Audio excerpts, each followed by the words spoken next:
Royaume, duché, province ou simplement région, la Bourgogne a toujours été viticole. Dès l'époque gallo-romaine, elle a été connue pour ses grands vins. Les princes et les seigneurs, les bourgeois et les paysans en ont tiré profit. Située au carrefour des routes qui conduisent du sud vers l'Europe du Nord, celles de l'Est et de l'Ouest, à moins de 2 heures de Paris, de l'Allemagne ou de la Suisse, la Bourgogne reçoit chaque année plus de 5 millions de visiteurs.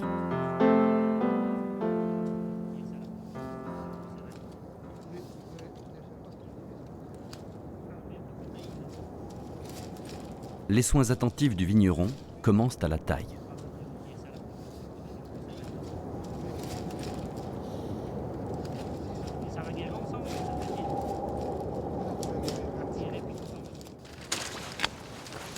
Alors là, nous sommes dans la phase de démontage, donc nous prétaillons, ce qui consiste à couper notre bois de l'an passé, à lui provoquer un stress.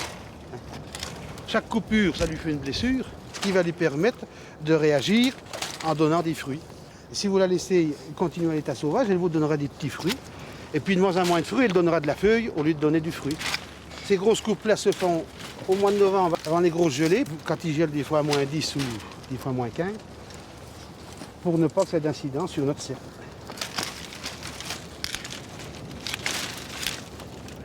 Nous, à la maison, comme on est axé totalement sur la qualité, on fait une taille raisonnée, c'est-à-dire une taille assez courte quand même, pour qu'on ait le moins de production possible, pour qu'on fasse le meilleur vin.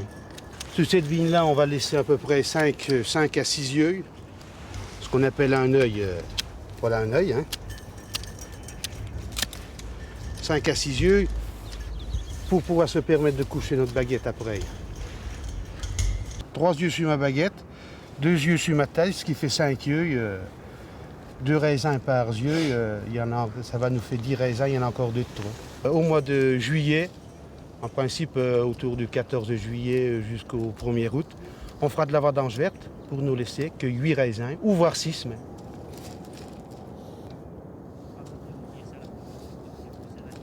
Alors ici, on est dans une vigne nettement plus vieille que celle de tout à l'heure. Étant donné qu'on est dans une vieille vigne, on va quand même allonger notre baguette, mettre un œil de plus, 7 yeux. Bon, c'est une vigne qui pour moi peut avoir autour d'une 60aine d'années, ça. C'est une vigne qui est en pleine production. D'ailleurs, elle a du très beau bois. Une vigne, on va commencer par la mettre en baguette à peu près vers la 6e ou 7e feuille. Et puis elle va vous produire jusqu'à temps qu'on l'arrache, c'est-à-dire elle peut durer 60, 80 ans. Si une vigne elle est bien conduite, elle est bien tenue, il y a des vignes centenaires. Et c'est sûr qu'aujourd'hui, on prend quand même beaucoup soin des vieilles vignes parce que c'est quand même avec les vieilles vignes, on va faire de la meilleure qualité. Il n'y a aucun problème.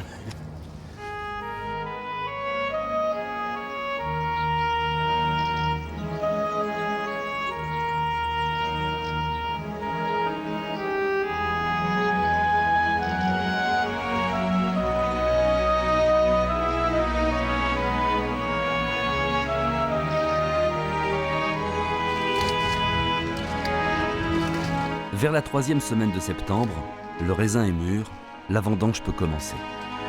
C'est un moment de grande convivialité où se rassemblent pour prêter main forte aux vignerons des hommes et des femmes de toutes origines et nationalités, jeunes et moins jeunes, étudiants, ouvriers, voisins ou amis proches ou lointains. Tu marqueras la mienne, Jackie ? Ouais.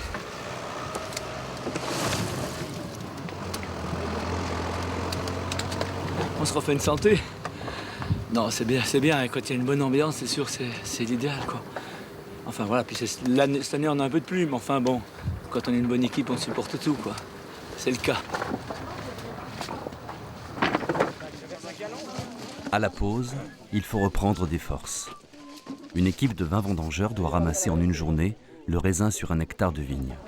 Or, le vignoble de la Bourgogne couvre 40 000 hectares et la vendange doit se faire en 3 semaines. Les risques sont grands, le vigneron craint la pluie. On va plus s'en rappeler.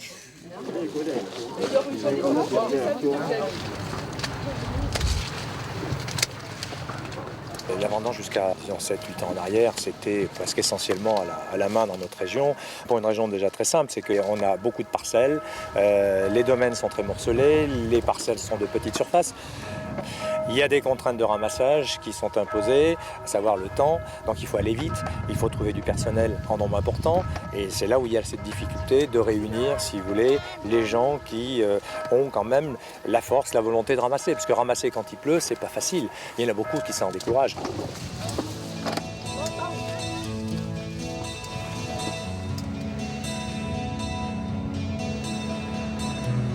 Même en Bourgogne, la machine remplace peu à peu la vendange manuelle, de Mâcon à Chablis. À elle seule, elle fait l'ouvrage de 60 vendangeurs. Sur ces fortes pentes, elle peut travailler de jour comme de nuit, si l'urgence s'en fait sentir. Elle récolte seulement les grains de raisin, laissant les rafles sur les ceps.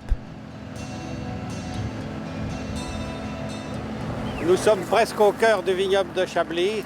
Nous sommes dans un lieu-dit qui s'appelle Vaudevey, un premier cru à exposition sud-sud-est, magnifique, avec une pente de 40 à 45 %. Malheureusement, très difficile à cultiver.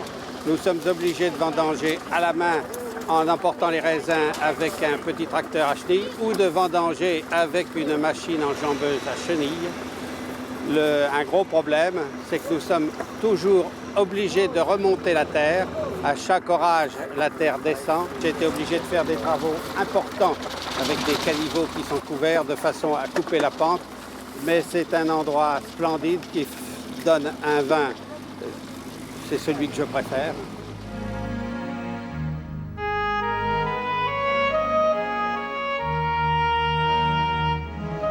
La vendange, une fois qu'elle est ramassée mécaniquement, il faut l'amener le plus rapidement possible à la cuverie. Là aussi, c'est un point qui est essentiel. Il y a une chaîne qui a commencé à la vigne, qui se poursuit à la récolte et qui va, bien entendu, se poursuivre ensuite à la cuverie.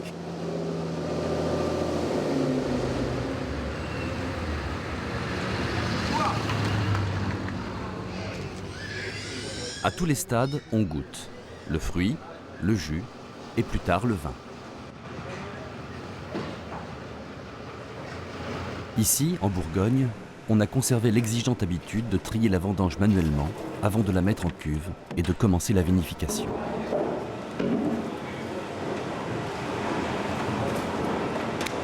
On enlève ce qui est pourri, ce qui n'est pas mûr, pour qu'il n'y ait que ce qui est bon dans le vin.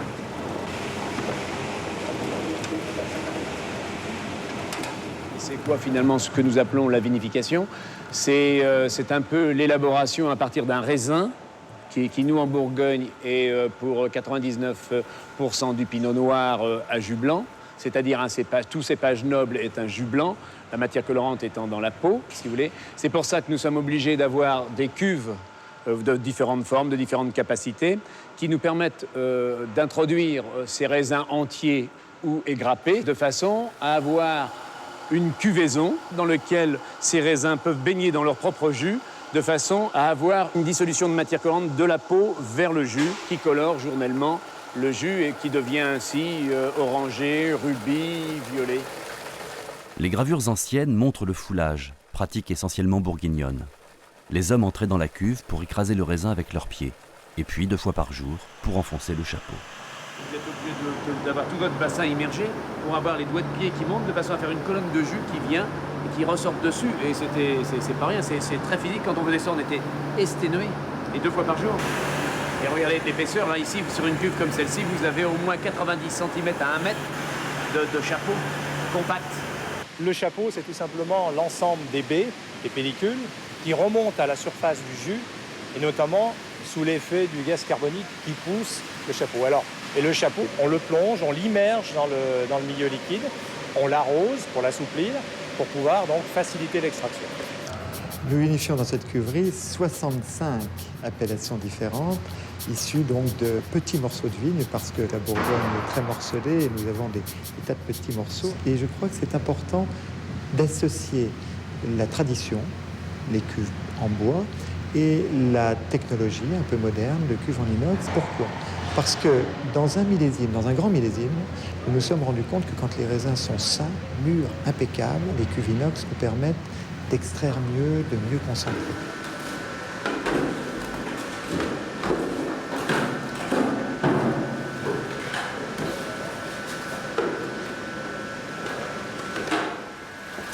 Lorsque la cuvaison est terminée, le jus est écoulé dans les cuves ou dans les tonneaux pour terminer sa fermentation.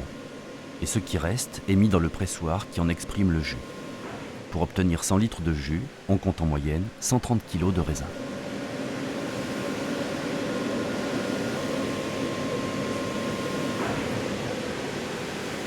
En Bourgogne, l'élevage se fait traditionnellement en fût.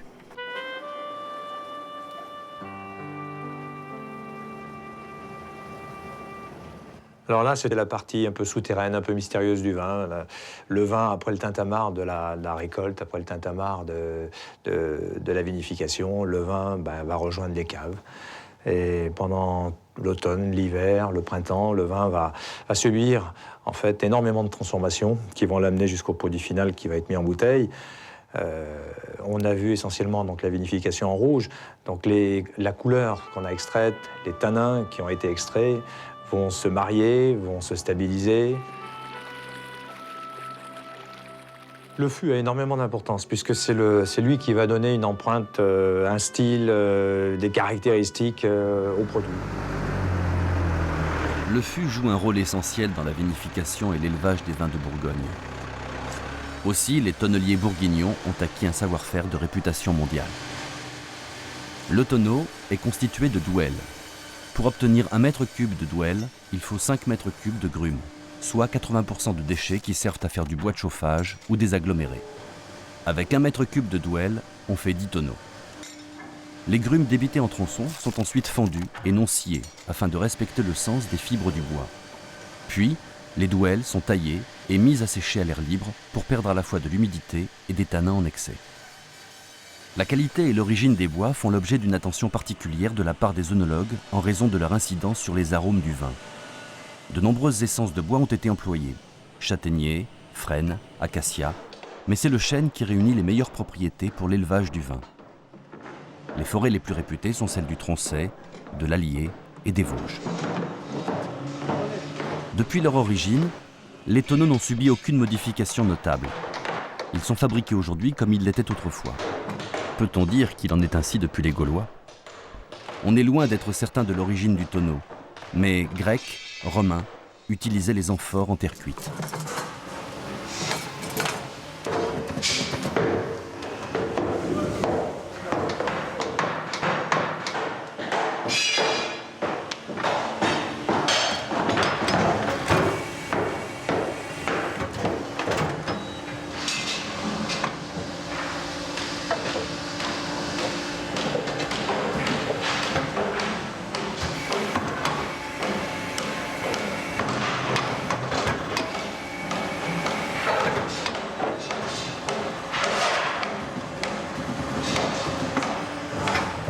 Certains vins qui sont capables d'assimiler, d'intégrer ce que le fût va lui apporter, notamment au niveau du brûlage du bois. On demande certains types de chauffe. Hein. La chauffe va agir énormément sur le côté toasté, le côté moka, le côté brûlé, que va relarguer ensuite le fût. L'étanchéité des fonds continue d'être assurée par des joncs naturels.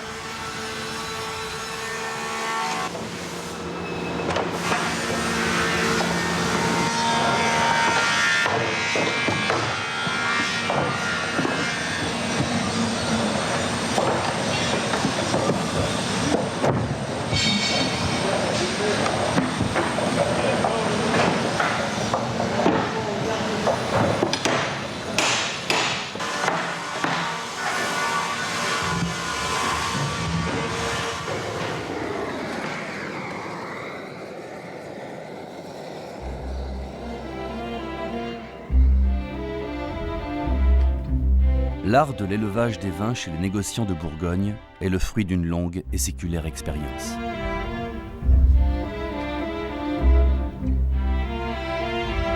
Cette cuvée-là a été vendue en particulier à un client américain qui nous a acheté une pièce, c'est-à-dire 300 bouteilles. C'est un millésime 2000, c'est un vin qui a été acheté à la vente des Hospices de Beaune en novembre 2000.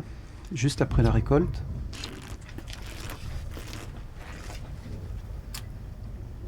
Donc là, le prochain soutirage est prévu pour cette semaine.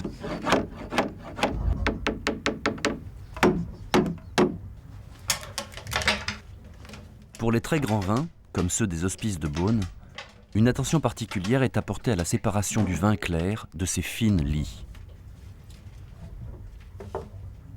Ce vin-là a fini sa fermentation malolactique, donc l'acide malique est dégradé par des bactéries. Et il est évident qu'après cette fermentation, il faut absolument débarrasser le vin de ces bactéries.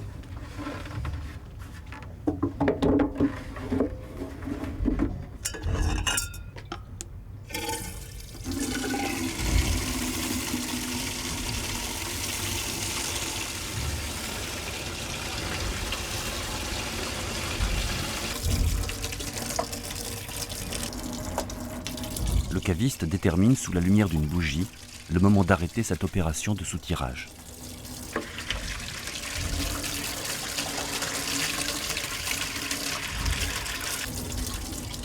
On va les remettre dans une cave beaucoup plus froide, naturellement froide, pour éviter que le vin n'évolue trop vite. Et je dirais que dans 6 mois, on refera un deuxième soutirage. Il est évident qu'on préfère faire un soutirage de plus plutôt que de faire un collage. Il faut absolument que ces vins-là soient emportés jusqu'à la mise en bouteille et éviter toute filtration au moment de la mise en bouteille. Sur un Volnay Centenot, aujourd'hui, on a 3 clients américains sur ce lot des hospices de Beaune. Il est évident que si on commence à parler d'une filtration sur un lot comme ça, on ne sait pas où on va retrouver le vin en sortie de filtration.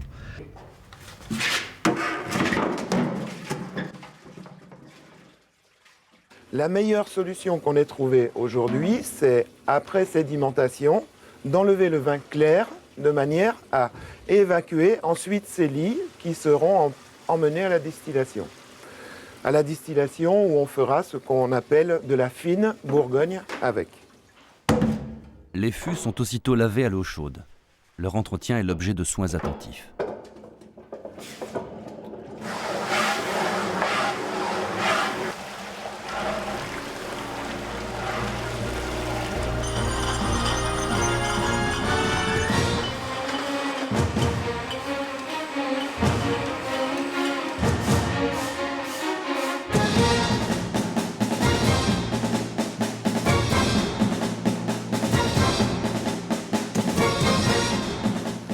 Entre le moment de la mise en bouteille et la commercialisation, on pourra dire que la dernière intervention manuelle sur le vin sera l'empilage, où là, toutes les bouteilles seront empilées dans nos caves au château et risqueront de dormir pendant, on dira, une année de repos, puis peut-être une autre année où on le présentera à la clientèle avant la commercialisation.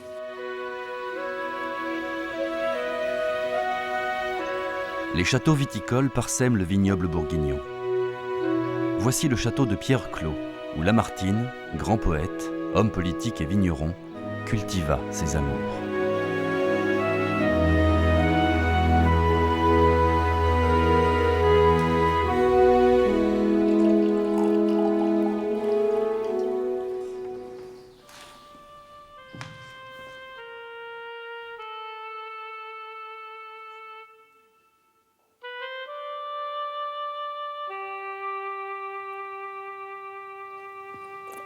Il y a une chose qu'on a oublié de regarder, c'est les larmes.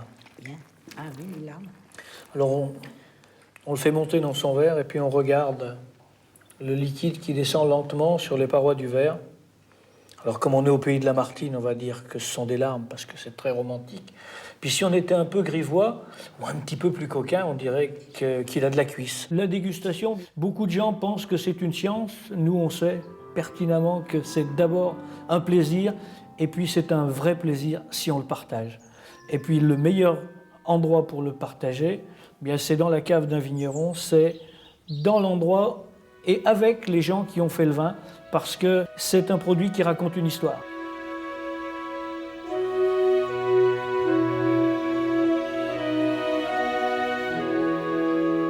On attaque le bas de la Nationale, on monte 400 mètres, hein, donc on a des rangs. Comme ça, on a tout, on contrôle la floraison, on a de l'enherbement dans les vignes, on a changé la méthode culturelle, la méthode de taille, on fait du royal pour limiter la production.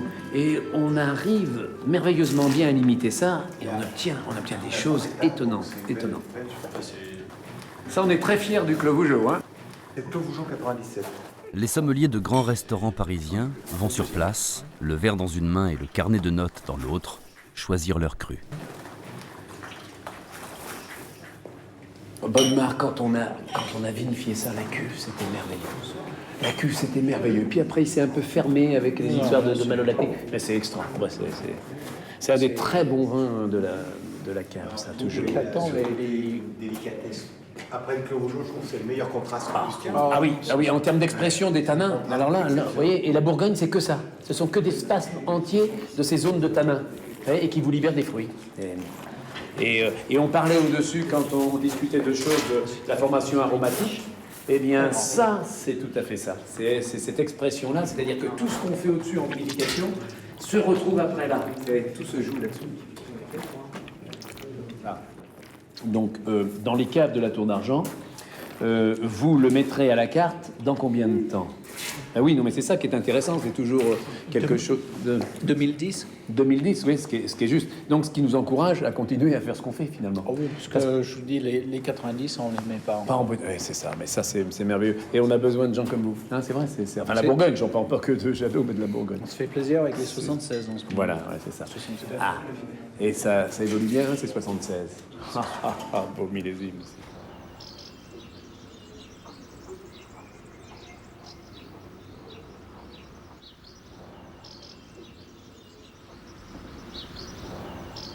La Bourgogne s'est dotée d'enseignements vitivinicoles de tout niveau. Les enfants des vignerons de France, et d'ailleurs, viennent acquérir les connaissances et les gestes des métiers de la vigne et du vin. En France et puis partout dans le monde, on a des différents cépages. Et l'ampélographie, c'est reconnaître par différentes caractéristiques au niveau de la feuille, du bourgeonnement, du rameau, quel cépage on a sous les yeux. Voilà. Sur la collection du lycée viticole de Beaune, il y a à peu près 150 cépages. Vous avez ici 4 rameaux, des cépages notamment bourguignons. À vous de me dire lesquels correspondent à tel cépage. Je vous les donne et vous me dites pourquoi tel rameau correspond au cépage chardonnay, pourquoi tel rameau correspond au cépage pinot noir, gamay et aligoté. Donc là on a un pinot noir, donc on a une feuille graine assez caractéristique, donc elle se met en entonnoir un peu. On a une feuille assez ronde, donc orbiculaire. De cette pubescence, on peut noter soit il est cotonneux, soit il est dufteux, ou bien aranéeux. Celui-là, donc, il est glabre, glabre sans poivre. Bon, d'accord, alors je me suis trompée. Ça arrive de se tromper. Après le cours d'ampélographie, la science des cépages, on apprend l'élevage des vins. Alors s'impose l'examen sensoriel pour guider la décision du caviste. On va déguster un Beaune premier cru Les Perrières. C'est un climat du nord de l'appellation Beaune. Il est là en cours d'élevage dans une pièce de 98, une pièce neuve donc, qui a été bien sûr fabriquée dans l'école de tonnellerie du lycée. Belle couleur.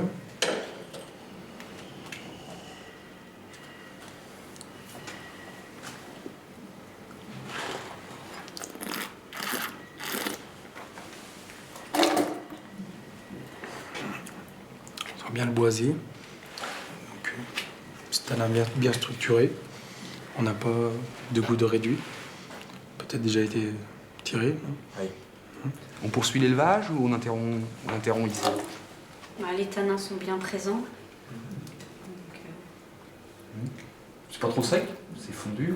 C'est un petit peu différent sur une dégustation en fût que la mise en... quand on fait un vin dégusté en bouteille. On n'envisage pas la même chose. Le vin est presque fini quand il est en bouteille, alors que là, sur fût, il peut évoluer encore. Les tanins peuvent changer.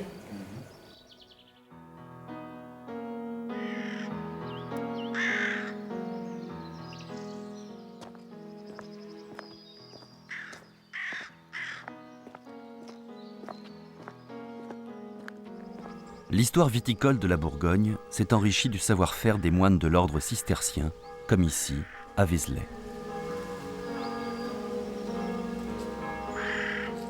Bernard de Clairvaux est le grand animateur de l'ordre cistercien. Il n'en est pas le chef, il n'est pas l'abbé de Cîteaux, mais il devient le personnage de premier plan, celui qui va régler les conflits, qui va inspirer une réforme considérable dans le domaine de la construction, dans le domaine du chant, dans le domaine de l'enluminure par exemple, et dans le domaine de la vigne en particulier. Et les moines cisterciens vont créer du vignoble et ils vont suivre en cela l'exemple de leurs frères aînés bénédictins, qui, ici, à Vézelay, sont venus et parmi les premières choses qu'ils ont fait, outre défricher, eh bien, ils ont planté de la vigne pour les besoins de leur production immédiate, à savoir le vin de messe. C'est le premier besoin. Associez la coupe de mon sang, le sang de l'alliance nouvelle et éternelle, qui sera versé pour vous et pour la multitude en rémission des péchés. Vous ferez cela en mémoire de moi. Et puis pour également obéir à ce précepte très observé de la règle de Saint-Benoît qui autorisait la consommation quotidienne de vin. 1098, la création de Cîteaux. Les moines ont remonté une petite rivière qui passait à Cîteaux. Cette rivière s'appelle la Vouge. Elle prend sa source à quelques centaines de mètres d'ici. Ils ont trouvé le meilleur endroit possible à leurs yeux pour planter la vigne. Et c'est ce qu'ils ont fait. Alors ce puits est tout à fait intéressant parce que, évidemment, c'est le premier ouvrage qu'ont fait les moines quand ils se sont installés. Trouver de l'eau, eh bien, c'est leur première priorité, bien sûr, pour satisfaire aux besoins de la petite communauté qui va travailler ici, au Clos de Vougeot. Alors ce puits a été probablement commencé en 1110 et terminé en 1113. C'est-à-dire qu'il a fallu 3 ans de travail aux moines de Cîteaux pour creuser ce puits. Pourquoi ? Eh bien, des raisons géologiques en fait. Sur les côtes de Nuit, nous sommes sur un rocher calcaire. Ici, il y a 50 à 60 cm de terre et après c'est du caillou. Et ces moines, avec leurs petits moyens technologiques, eh bien, ils ont commencé à creuser ce puits directement dans le caillou. Et l'eau, ils l'ont trouvée 28 mètres plus loin et 3 ans plus tard. Donc un énorme travail. Une fois la vigne ici, il a bien fallu vinifier. Donc il a fallu construire une cuverie et une cave. Et c'est au début du XIIe siècle, 1112 exactement, que la première pierre a été posée. Et vous allez trouver 4 pressoirs titanesques dans cette cuverie, alors surdimensionnés, mais il faut se rappeler qu'il n'y avait pas que les vins du Clos de Vougeot qui étaient vinifiés ici, mais que les moines cisterciens possédaient des vignobles sur toute la côte et qu'ils ramenaient en partie leur production, leur vendange ici. Et puis il fallait conserver le vin quelque temps, d'où le cellier. Original aussi, puisqu'il est de plein pied, on est sur la roche. En Bourgogne, d'habitude, les caves sont un petit peu enterrées, mais là, on est de plein pied. Voilà pour le XIIe siècle, la cuverie et le cellier.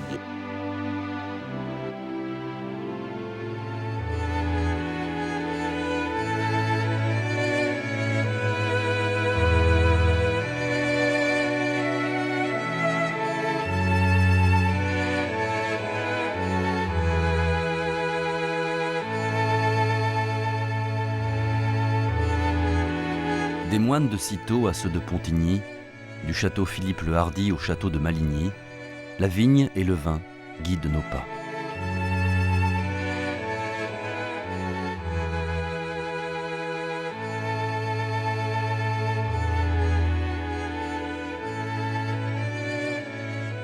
Le nom de Chablis est l'appellation de vin blanc la plus connue dans le monde. Ce sont les moines de l'abbaye de Pontigny qui ont relancé la culture de la vigne dans le Chablisien avec les seigneurs de Maligny, propriétaires du château où nous nous trouvons actuellement. Il y a d'ailleurs un endroit à Chablis qui s'appelle La Moutonne, qui appartenait aux moines de l'abbaye de Pontigny. Et paraît-il que ça s'appelle La Moutonne parce que quand les moines en avaient bu, ils dansaient comme des petits moutons. Le vignoble de Chablis, il s'est surtout développé à nouveau depuis une trentaine d'années, même une quarantaine d'années, avec l'apparition des moyens de protection contre le gel. Déjà des chaufferettes dans lesquelles on fait brûler du fioul. Chaque nuit, au printemps, la campagne s'illumine de ces feux salvateurs.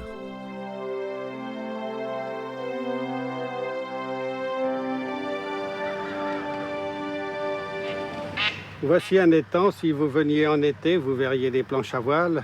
En hiver, des canards sauvages.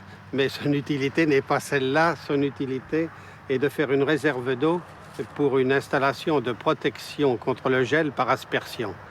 C'est assez paradoxal de vouloir protéger des vignes contre le gel en les aspergeant. Mais tout est basé sur le fait que lorsque l'eau change d'état, il se produit un dégagement de calories. Il faut donc en permanence arroser les vignes de façon à ce qu'en permanence, il se forme de la glace et que l'eau change d'état.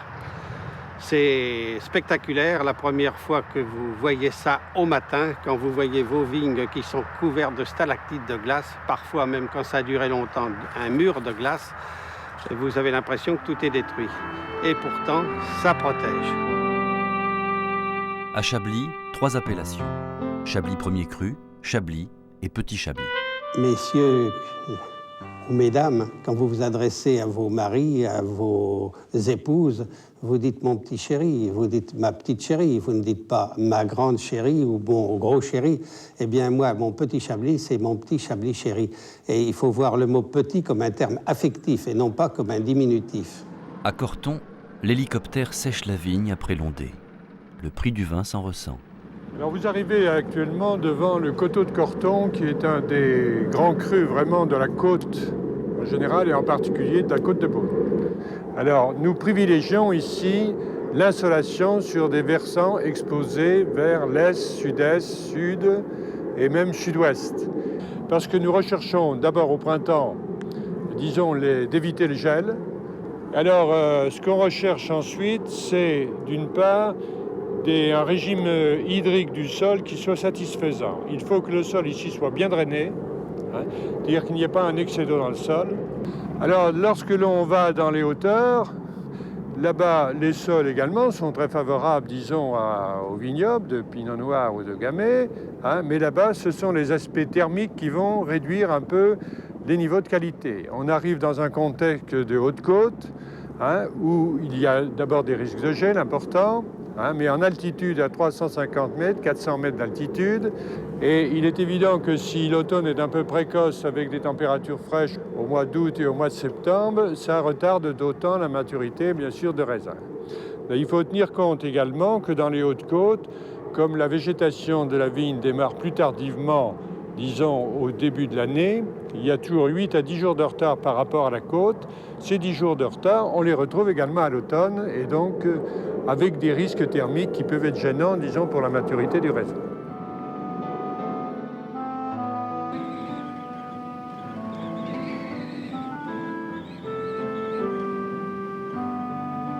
Corton est au sommet de la pyramide des appellations. Pour bien comprendre la Bourgogne, il faut s'imaginer une pyramide et comprendre que notre région est coupée en 4 morceaux. Une pyramide, donc tout au-dessus de la pyramide, nous avons ce qu'on appelle les grands crus, qui représentent une toute petite portion du terroir bourguignon où nous produisons les plus grands vins. En fait, ce sont nos ancêtres, nos grands-pères, nos arrière-grands-pères qui se sont rendus compte par l'expérience que tous les vins issus de ces petits morceaux, de ces petites parcelles, étaient les meilleurs. Et ils se sont dit, ce sont les meilleurs vins, on les appelle grands crus. Juste à côté, au milieu de la pente, dans des endroits merveilleux aussi, on produit des vins très bons, mais peut-être pas aussi bons que les grands crus. Seconde catégorie, les premiers crus. Et puis ensuite, on descend un petit peu, on se retrouve un petit peu plus bas dans la pente, et nous avons ce qu'on appelle les appellations villages. Alors c'est Meursault, Puligny-Morachet, Gevrey-Chambertin, Louis-Saint-Georges, 3e type d'appellation. Et enfin, lorsqu'on descend vraiment, qu'on se retrouve un petit peu au début de la plaine, où nous avons des sols qui sont plus profonds, où nous produisons peut-être des quantités un petit peu plus importantes, des vins qui sont une très belle expression de la Bourgogne, mais peut-être un petit peu moins fin, un petit peu moins élégant. Nous avons le 4e niveau d'appellation, qui est l'appellation régionale, l'appellation Bourgogne rouge ou l'appellation Bourgogne blanc.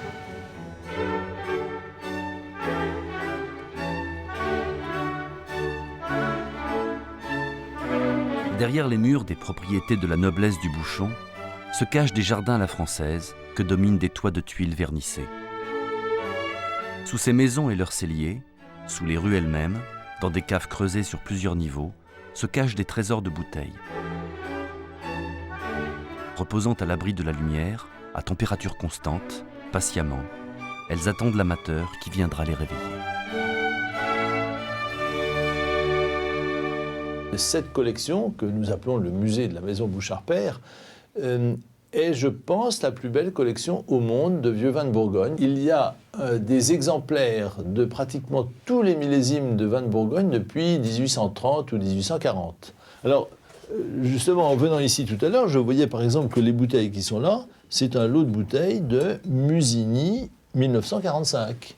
Alors voilà des bouteilles qui sont très intéressantes parce que voilà les grands vins de la Côte de Nuit qui méritent d'être dégustés de temps à autre et qui, bien sûr, nous servent de référence absolue. Vous savez que le phylloxéra a anéanti complètement le vignoble français à la fin du 19e. Et donc, il y a ici des bouteilles qui sont d'avant le phylloxéra, ce qui est tout à fait intéressant. Mais n'empêche que c'est toujours des chardonnays et des pinots noirs. Il y a plusieurs milliers de bouteilles du 19e siècle. Et je crois pouvoir dire qu'il y a environ 50 000 bouteilles de la première partie du XXe. Ce qui nous donne des idées sur la façon de vinifier les nouveaux vins de Bourgogne. Autrement dit, c'est vraiment un outil de travail. Quand un millésime est beau, nous mettons de côté un certain nombre de bouteilles qui servira à nos successeurs pour juger de la façon dont nous avons travaillé et encore améliorer si c'est possible. Il faut absolument que ces bouteilles-là arrivent chez des amateurs qui sachent vraiment en profiter. Autrement dit, quelqu'un qui, même avec un très gros carnet de chèques, viendrait nous acheter des bouteilles comme celle-ci, nous ne sommes pas du tout obligés de les lui vendre, nous nous informons pour savoir s'il les appréciera. Et puis, bien sûr, nous avons aussi beaucoup de vins qui sont beaucoup plus récents, qui sont de très bonne qualité, mais qu'on peut appeler du prêt-à-porter de luxe. Mais ça n'est que du prêt-à-porter, alors qu'ici, nous sommes au milieu de la haute couture. Aujourd'hui, les clients viennent nombreux dans le vignoble. Ils visitent les domaines, caves et celliers, goûtent les vins et en font provision. Il se vend chaque année des millions de bouteilles, mais il n'en fut pas toujours ainsi. Dans les années 30, la crise économique et le chômage sévissaient.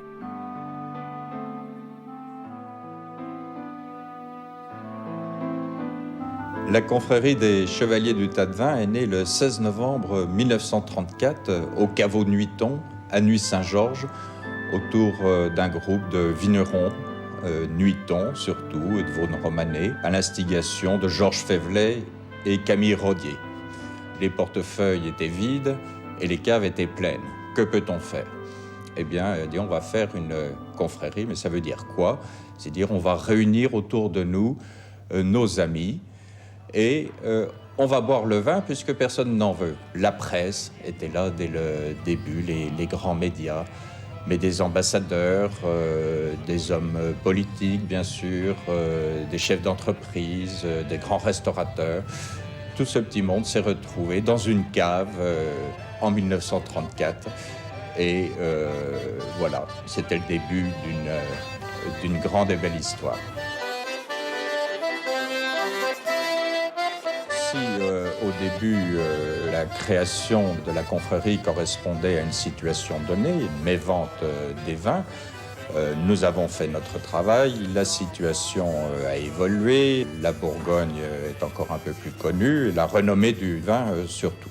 Nous réunissons nos 11 000 membres régulièrement, et le plus souvent possible au château du Clos d'Augeot pour leur faire une petite piqûre de rappel, comme on dit. Notre cérémonial n'a pas bougé d'un poil depuis 1934 et Rabelais, Molière sont toujours présents et c'est important aussi.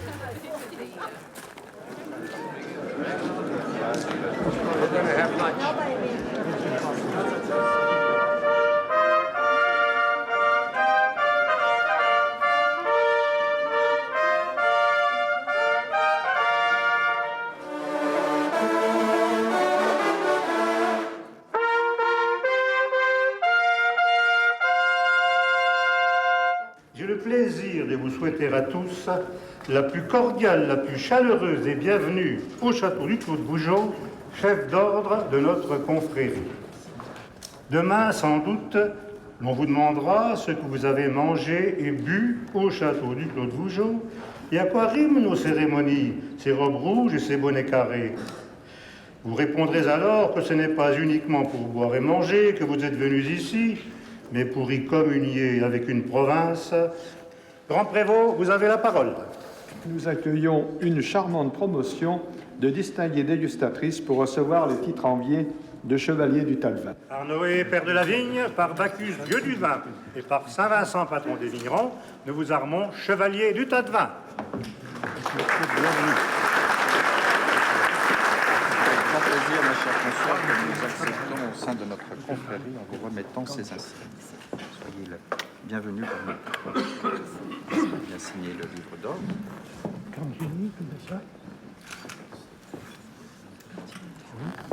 Par Noé, père de la vigne, par Bacchus, dieu du vin, et par Saint-Vincent, patron des vignerons, nous vous armons chevalier du tas de vin. Vous êtes invités à rejoindre notre grand cellier cistercien pompeusement paré pour vous accueillir, afin de participer à la dînée gastronomique et tastevinesque qui sera émaillée de gais propos et des refrains à boire de nos cadets de Bourgogne. On rajoute un peu de vinaigre dans la casserole pour pocher les œufs, de façon qu'ils se coagulent bien. Il faut que l'eau boue normalement, mais pas trop fort. Et là, je vais commencer à casser mes œufs. On va les casser les œufs le plus près possible de l'eau, au même endroit, de façon à que les œufs ne se touchent pas et ne se collent pas ensemble. Voilà. Alors, pour voir si c'est bon, on prend délicatement l'araignée, on la plonge dedans et on remonte les œufs de un ou deux à la surface et on touche avec les doigts. C'est bon. Et voilà. Maintenant, on passe à l'ébarbage de l'œuf. Généralement, quand on fait des œufs pochés pour 600 personnes au château, ici, on utilise à peu près entre 1500 et 1800 œufs. Et voilà. Alors, on va procéder au redressage de l'œuf. On prend les croûtons qu'on aille légèrement. Poser les œufs dessus, de façon qu'ils ne tombent pas. Voilà. Prendre la sauce. La sauce elle consiste en, première chose, un fond de volaille à base de fond de volaille, de carcasse de volaille et de vin rouge, aromatisé avec pas mal d'ail, thym, laurier, carottes et oignons. On fait cuire pendant 4 heures et ensuite, une fois que c'est cuit, on passe au chinois le fond. Donc on récupère le jus et là on dégraisse et on lie avec un roux blanc légèrement, pas trop épais, et on rajoute un soupçon de sang de porc pour densifier légèrement la sauce.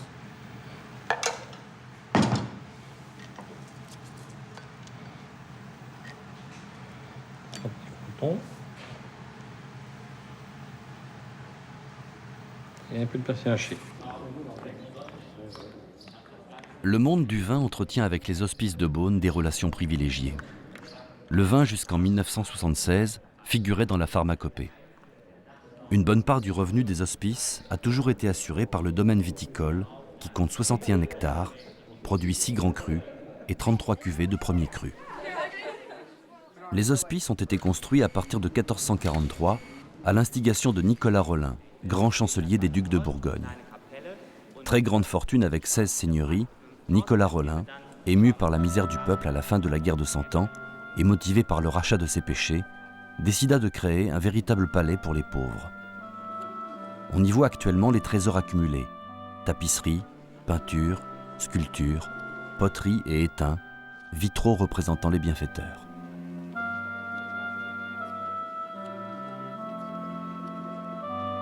Les malades participaient aux offices depuis leur lit. On soignait les âmes autant que les corps. Pour assurer les soins, la papauté donna l'autorisation de fonder l'ordre des Sœurs hospitalières de Beaune, ordre qui est toujours vivant de nos jours.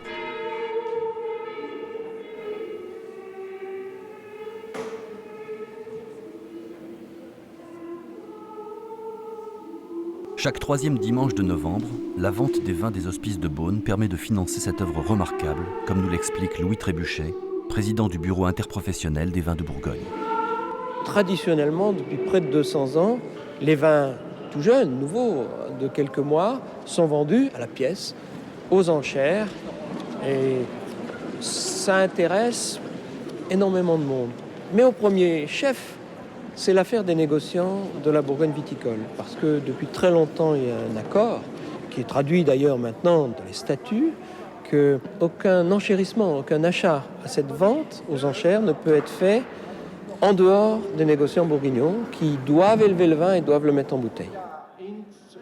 5600, 800, 6000 au fond, 200, 400 là-bas, 6200. Alors 6200 là. Les vins sont destinés déjà à notre maison et ensuite à des clients européens, américains, du Japon, je dirais un petit peu du monde entier. 4200。レ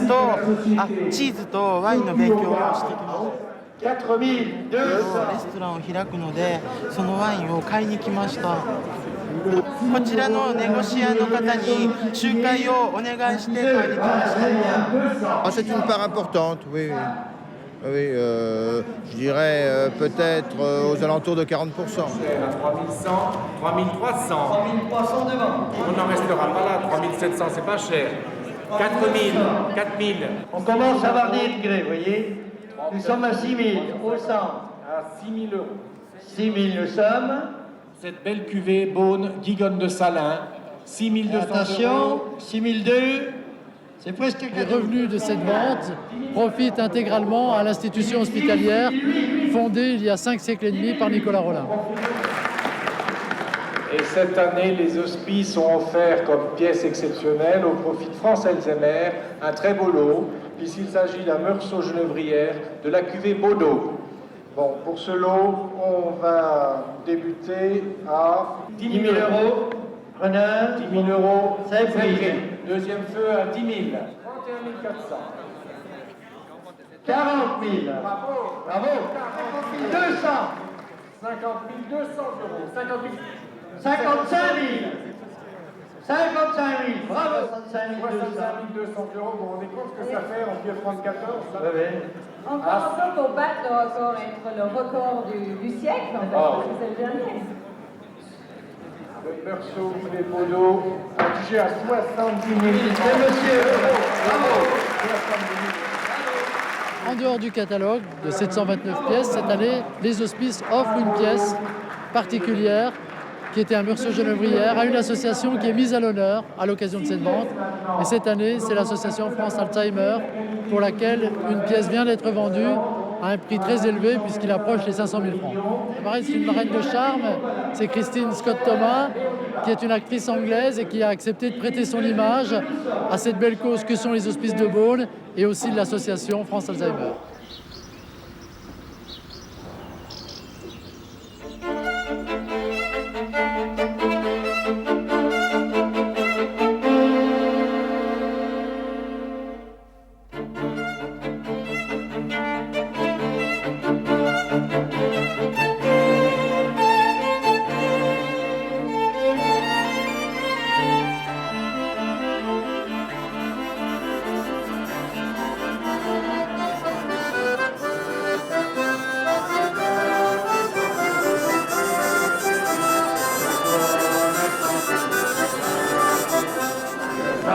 Les Bourguignons sont gens sérieux quand ils sont dans leur vigne ou à l'écoute de leur cuvée.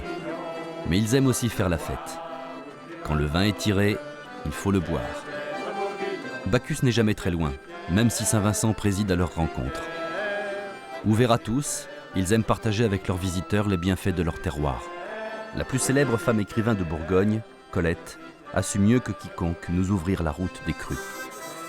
La vigne, le vin sont de grands mystères.